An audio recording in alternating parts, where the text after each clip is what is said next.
In this video, we'll demonstrate the SpiceCSM integration with the ServiceNow Table API.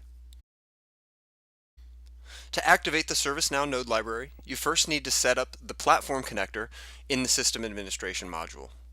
Simply click on the Platform Connections tab and add a connection. Select ServiceNow for the connection and specify the label, instance URL, username, and password. The ServiceNow user that you specify must have the appropriate permissions to use the ServiceNow Web Service API. Once the connection is saved, you'll need to log out and back in to activate the ServiceNow node library in the process editor. You can now see that the ServiceNow nodes are available in the node library of the process editor. The nodes are fairly self-explanatory. The read node reads the data from a ServiceNow table and saves it to the process variables. The create node lets you add a row to a table. The update node lets you update rows in a table, and the delete node lets you remove data from a table. These nodes require you to select a platform connector as well.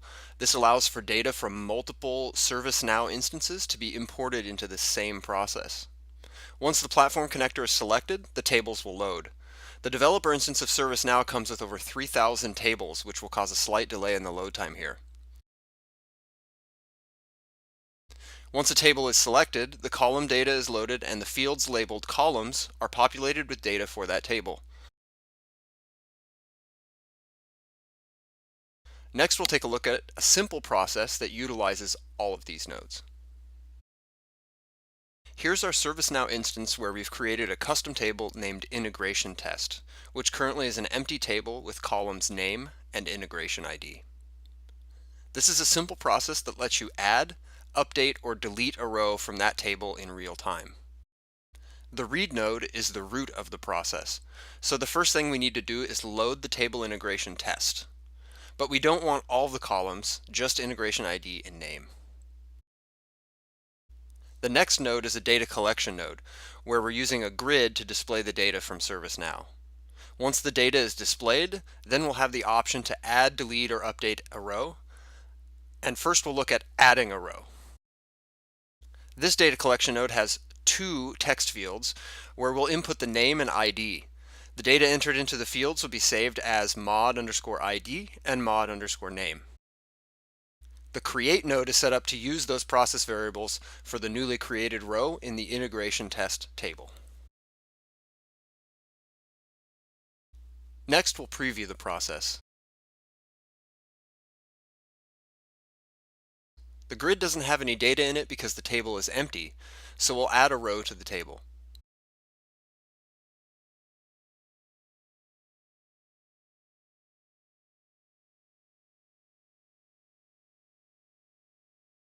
As the process loops back to the root, we'll see that the grid now has the entry we added to that table. When we look back at the ServiceNow interface and refresh the list, we see the data is updated in real time. Next, we'll look at updating and deleting a row. The data collection node display table is saving the selected answer to the variable action. Notice that there are two answers going from that node to the select row node. Both update row and delete row take the same path in the process. Saving the selected answer allows the process to determine which action to take later on. The data collection node select row contains a grid with a checkbox column. This allows us to select a row to update or delete. The next node in the path is an information node where we're essentially renaming the selected variables so that they're easier to work with. The next node is a variable switch node where we're switching on the variable action. First, we'll look at the update path. The data collection node update info has two text fields which save the ID to mod_ID and the name to mod_name. Remember, we renamed the selected name and ID to mod_name and mod_ID, so the fields will be pre-populated with the data from the selected row. Next, the update node will set the new integration ID and name where the integration ID is equal to the original ID. Next, we'll preview the process again and update a row.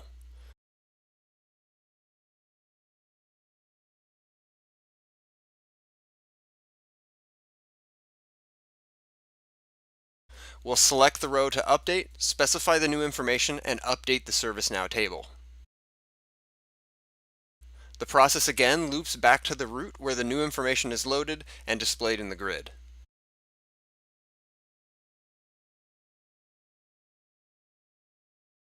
When we refresh the ServiceNow interface, we see that the update occurred in real time. Next, we'll take a look at the delete path. The delete node is configured to delete the row where the integration ID is equal to the original ID. Again, we'll preview the process to see the delete happen in real time.